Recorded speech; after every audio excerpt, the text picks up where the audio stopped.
صباح الجمال، يا مساء بقى، احنا بعد الظهر دلوقتي.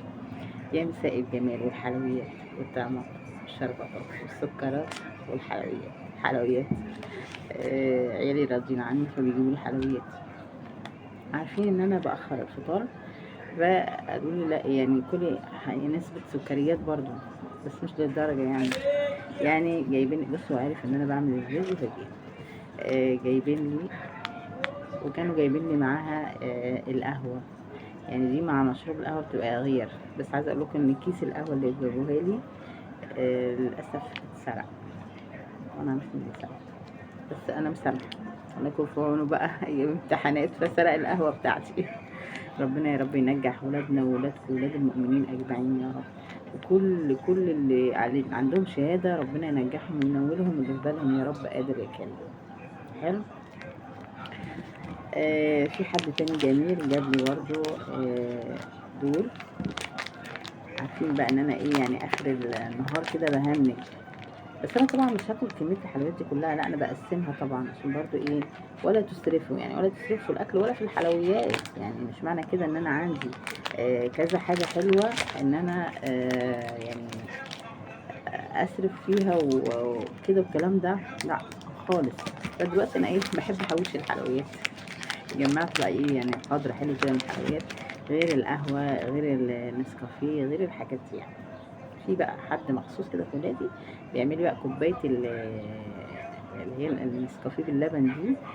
صراحه ما بتبقى لهاش حل، ملهاش حل، ما شاء الله الله اكبر عليها، ربنا يحرسها يا رب. بنتي بتعملها لي جميله جميله جميله يعني بتحسن مزاجي صح بصراحه. الحمد لله على كل حال، الحمد لله. كنا عايزين نتكلم النهارده على حاجه مهمه قوي. للاسف أول مرة في حياتي أمر بيها، ألا وهي الفطريات بتاعت القطط. أول مرة حرفيا من 9 سنين، يعني بربي من 9 سنين. تعالي طب صباحي، طب تعالي قولي كلمة كده للناس. بصوا كمان هوريكم بالمرة الفطريات بتاعت القطط بتاعتي، بس يا رب تهدى كده استني نشيل حلويات. أنا بقول لولادي مش عايزة حلويات، أنا عندي مصنع، حلويات، ما تبهدلنيش بقى. القطة دي شرسة أوي كده. بصوا استنوا، شايفين هي فين اهي. لو دققتوا قوي اهي شايفين، وفي للاسف في ودانا، بس بسم الله ما شاء الله انا بقالي اهي شايفين اهي. وبتبان يعني بتيجي اول حاجه جنب عينيهم كده. طب تعالي بقى، طالما انت بقى انت قلت الادب، انت هتضربيهم ولا ايه؟ ثانيه كده تضربي تضربيش، انا مش بشرح لهم حاجه اهو. التليفون تحز لوحده، اتفضلي انزلي. ادب. نعم. آه، الفطريات دي انا عارفه هي جت منين للاسف، وانا كنت السبب فيها، بس انا مش ندمانه يعني. الواحد طبعا بيعمل عمل خير فما بيندمش على الخير اللي بيعمله.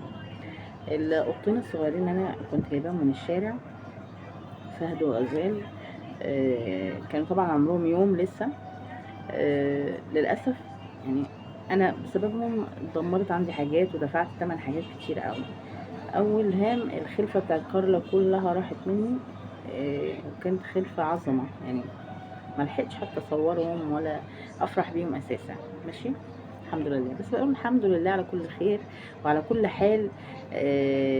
الحمد لله رب العالمين. يعني انا ما بندمش ان انا عملت الخير، ما بندمش عليه. الحمد لله، اهم حاجه انت ما بتندمش على الخير اللي انت بتعمله، رغم ان انا كده كده يعني يعني هطلعهم بره اصلا، لان هم بلدي مهما اكيف فيهم ما بيتكيفوش، بيبقى عايزين يعني. حتى انا لما بفتح الباب وبره القطط البلدي ببص الاقيهم طلعوا، يعني بص الاقيهم طلعوا بره وعايزين كده. فبقول لهم لسه شويه يعني، تكبروا سيكه كده عشان تعرفوا تحموا نفسكم بره. ماشي. هم كانوا السبب للاسف في نشر الفطريات، لان هم عندهم فطريات في جسمهم، انا كنت بعالجهم برضه. فمن حوالي كام يوم كده لاحظت بقى في القطط بتاعتي فوق عينيهم هنا وحواجبهم كده هنا، ودانهم. في قطط الحمد لله رب العالمين يعني بتتعافى اهي، بس طبعا مش هبطل علاج لان انا بحثت وعرفت ان العلاج بتاعهم بيستمر اسبوعين او ربما 3 اسابيع، وفي الله اكبر حالات تستدعي شهور يعني، بس ان شاء الله خير ان شاء الله. فانا ايه بدأت يعني معاهم بالعلاج بتدين ومرهم وكده الحمد لله. وفي طبعا فيهم قط عزيز على قلبي قوي، هو دبور ده متبهدل حرفيا. بفتش في جسمه كله، لقيت فيه فطريات هنا وهنا وهنا، يعني حالته لا يرثى، يعني يرثى لها بصراحة. صعب عليا قوي امبارح، والله اكاد ان ابكي عليه. هنا اخر ما تبقى لي من بيتا آه، هو دبور وسعد. سعد فيها برضو نسبة، بس دبور هو اللي منتشر فيه بطريقة وحشة جدا. وللأسف أقول لكم كمان مين شحبر طلع فيه برضو، كوكي طلع فيها، كارلا، البيت كله تعدى حرفيا.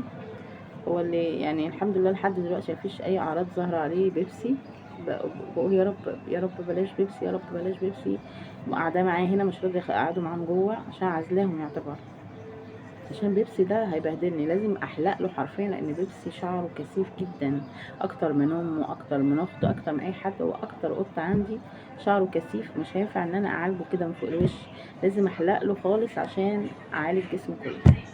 وفي ناس تقول لي شاور، ياخدوا شاور مرتين في الاسبوع. لا غلط، خطر.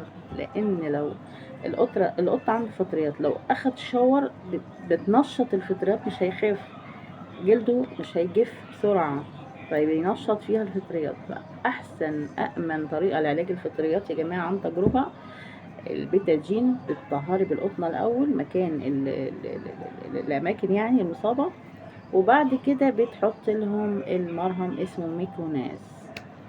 ده اللي أنا جربته وآمن عليهم، حتى لو لحسوه مش هيجرى لهم حاجة، لأن أنا جبت لهم الأول مرهم وخفت احط لهم لما استشير الدكتور. يعني بص خيبه، يعني انا جبت المرهم وبعدين استشرت الدكتور، قالت لا ده سام، ركنته ورحت جبت اللي هو مرهم ميكوناز. ده جميل جدا لفطريات القطط. وقلت له حمى ولا مش حمى، يعني لا خالص، ما تجيبيش الميه ناحيتهم خالص لحد ما يخفوا، يعني شهر 2 بالكتير كمان لحد ما يخفوا يعني تعدي كمان فتره النقاهه بتاعتهم. شفتوا بقى اللي انا فيه؟ شفت اعمل دلوقتي؟ ثواني كده هشوف البت كارلا فين. بصوا يا جماعه، انا جبت كارلا بالعافيه. بصوا كارلا فيها فين؟ عند ودانها. استني بقى، امبارح ضربتها بالجزمه، مش بالجزمه عنفتها شويه. بصوا شايفين؟ بصوا شايفين اهو، شفت اللي انا فيه ده؟ دي نبذه بس. دبور بقى يا حبيبي متبهدل هنا وهنا، ولقيته هنا كده اسمه حبيبي. ادعوا لي يا جماعه، قولي ربنا يعينك يا رب على اللي انت فيه. اللي انا فيه ده يعني نكبه للاسف، وفي نفس الوقت انا مش ندمانه على عمل الخير اللي انا جبته واحتفظت بالقطط ورحمتهم من الشارع وغلب الشارع. بس للاسف انا يعني ادعوا لي يا جماعه في الكومنتات، قولي ربنا يقدرك ويصبرك يا رب. سلام حبايبي.